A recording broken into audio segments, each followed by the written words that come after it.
కృషాంక్ గారు. కృషాంక్ అంటే 100 కోట్లకు స్కిల్ యూనివర్సిటీ ఖర్చు పెట్టేందుకు ఎందుకు ఒప్పందం చేసుకున్నారన్న అంశాన్ని మీరు అలాగే భారతీయ జనతా పార్టీ కూడా ప్రధానంగా ప్రస్తావిస్తోంది. అంటే అదాని వ్యవహారం తెలిసిన తర్వాత మేము దాన్ని వెనక్కి తీసుకున్నాం కదా, ఇంకా మాకు అదానితో దోస్తీ ఏంటి అనేది కాంగ్రెస్ అడుగుతున్న ప్రశ్న. ప్రీచ్ వెన్ యూ ప్రాక్టీస్ అని ఇంగ్లీష్ లో సామెత ఉన్నది. 12,400 కోట్ల ఎంఓయూల సంగతి ఏంటిది మరి? 100 కోట్లు అనేది మీరు ఏదైతే డొనేషన్ తీసుకున్నారో ఆ యంగ్ ఇండియా యూనివర్సిటీ అనేది, యంగ్ ఇండియా కాంగ్రెస్ ఇన్స్టిట్యూషన్స్ పేర్లు ఏదైతే ఉండేనో అది ఇక్కడ యంగ్ ఇండియా యూనివర్సిటీ అని పెట్టారు. ఆ స్కిల్ యూనివర్సిటీకి మీరు 100 కోట్లు తీసుకున్నారు. మీకు ఎప్పుడు ఒత్తిడి పెరిగినాక జాతీయ మీడియా ఏకంగా రాహుల్ గాంధీని అడిగినాక సూటిగా అడిగినారు అక్కడ ఢిల్లీ ప్రెస్ కాన్ఫరెన్స్లలో. ఇక్కడ మేము రేస్ చేస్తున్నాం, కేటీఆర్ గారు ఢిల్లీకి పోయి కూడా మేము ప్రెస్ మీట్ పెట్టినాం ప్రత్యేకంగా. ఇక్కడనేమో మీరు కలిసి వ్యాపారాలు చేస్తున్నారు. ఇన్ఫాక్ట్ అన్నిటికంటే కీలకంగా ఐటీసీ కోహినూర్లో సునీల్ కనుగోలు, పొంగులేటి శ్రీనివాసరెడ్డి గారు అండ్ అదాని వీళ్ళ ముగ్గురు సమావేశం గురించి మేము ఎత్తిన తర్వాత మొన్న ఇన్ఫాక్ట్ పొంగులేటి శ్రీనివాసరెడ్డి గారు దాన్ని ఒప్పుకున్నారు కూడా. హీ హాస్ కన్ఫెస్డ్ అదాని ఆ హోటల్లో ఉండే అని. ఈ రహస్య ఒప్పందాలు ఏంటి, దావోస్ లో వ్యాపారాలు ఏంటి, 100 కోట్ల డొనేషన్ మీరు ఎట్లా తీసుకుంటారు అని అన్న తర్వాత నువ్వు 100 కోట్ల చేసినావు. దాని తర్వాత ఇంకొకటి బయటికి ఏమొచ్చింది, సాక్షాత్తు రేవంత్ రెడ్డి గారి నియోజకవర్గం కొడంగల్లోనే ఒకవైపు కొడంగల్లో అక్కడ గిరిజన రైతులు అందరూ కూడా వాళ్ళు మేము మా భూములు ఇవ్వము, మేము ఇక్కడ పోరాడుతున్నాము అనేసి వాళ్ళు అక్కడ కొన్ని నెలల నుంచి పోరాడుతుంటే మీరు వాళ్ళ మీద లాఠీ చార్జులు చేసి గిరిజన మహిళలను అసభ్యకరంగా ప్రవర్తించి వాళ్ళ మీద రాజకీయాలు రుద్ది వాళ్ళని జైల్లో ఇన్ఫాక్ట్ బెయిల్ వచ్చింది. చాలా నిజంగా కూడా అంటే జ్యుడిషియరీ ప్రివేల్ అయింది. ఎంత ముఖ్యమంత్రి గారు సొంత ఓటర్ల పక్షాన లేకపోయినా గిరిజన కమిషన్ దాకా పోయినరు వాళ్ళందరూ కూడా, మానవ హక్కుల కమిషన్ దాకా పోయారు వాళ్ళందరూ కూడా. They fought a battle. In fact బేడీలు కూడా వేసింది ప్రభుత్వం. ఆయనకి ఛాతీని వస్తుంటే, ఒక రైతుకు ఛాతీని వస్తుంటే హాస్పిటల్ తీసుకుపోండి అని అంటే కూడా బేడీలు వేసుకొని తీసుకుపోయింది రేవంత్ రెడ్డి గారు ప్రభుత్వం. ఇవన్నీ వచ్చిన తర్వాత ఇవాళ మేము ఒకటి ఏమంటున్నామంటే అదాని 100 కోట్లు కాదు, 12,400 కోట్లు. అసలు ఇక్కడ మీరు రెడ్ కార్పెట్ ఫస్ట్ ఓల్డ్ సిటీలో కరెంట్ బిల్లతోని మొదలు పెట్టారు మీరు. ఆ తర్వాత మీరు కొడంగల్ కి తీసుకొని వచ్చారు, రామన్నపేట, ఇవన్నిటిని కూడా క్యాన్సిల్ చేయండి. మేము దీన్ని రేస్ చేస్తున్న ప్రకారంగానే డెఫినెట్ గా మేము బీజేపీ కాంగ్రెస్ నెక్సెస్ అంటాం. ఎందుకు చెప్తారు? సంబంధం లేని దాంట్లో ఇవాళ చూడండి, నిన్న అమిత్ షా గారు పార్లమెంట్ లో Formula-4 కశ్మీర్ కి రావడం, Formula-4 మోటార్ స్పోర్ట్ అనేది చాలా గొప్పగా నిన్న పార్లమెంట్ లో చెప్పారు. సిద్ధరామయ్య గారు కర్ణాటకలో మోటార్ స్పోర్ట్ రావడం చాలా గొప్పది అని చెప్పారు.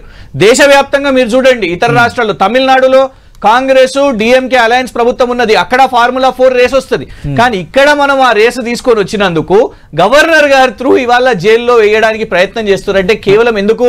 ఈ అన్ని అంశాలు ఎత్తుతున్నాం కాబట్టి. జాతీయ స్థాయిలో అదానీ హస్ బీన్ డిస్టర్బ్డ్.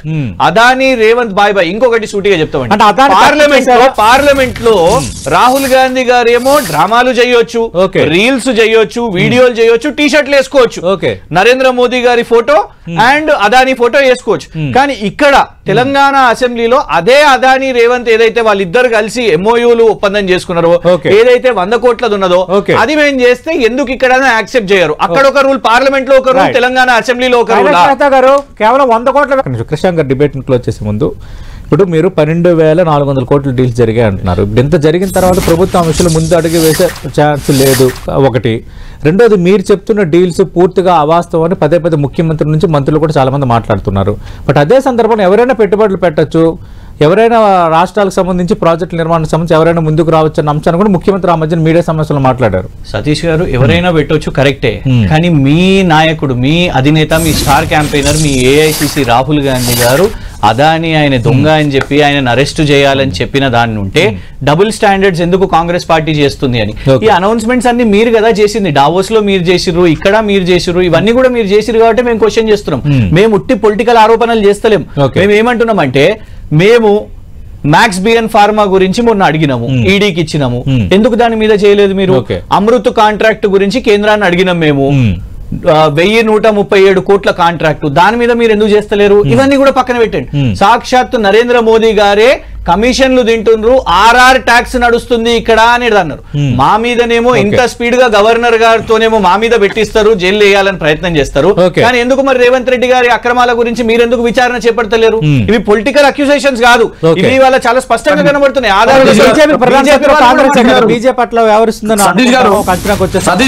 ఇప్పుడు అందుకే మరి చేయండి, విచారణ చేసి చూపెట్టండి మీ చిత్తశుద్ధిని. అమృత టెండర్లు వారి పరిపాలనా కాలంలో జరిగిన సంగతి గుర్తుకు లేకపోతే మేము చేయగలిగేది ఏం లేదు. ఉపేందర్ రెడ్డి గారి యొక్క కుమారుడు రేవంత్ రెడ్డి గారు ఇచ్చి గిల్లే పెట్టుకొని రాష్ట్రంలో మీ కుంభకోణాలు, ఈ ఫార్ములా, కాళేశ్వరం కుంభకోణం, ఈ రాష్ట్రంలో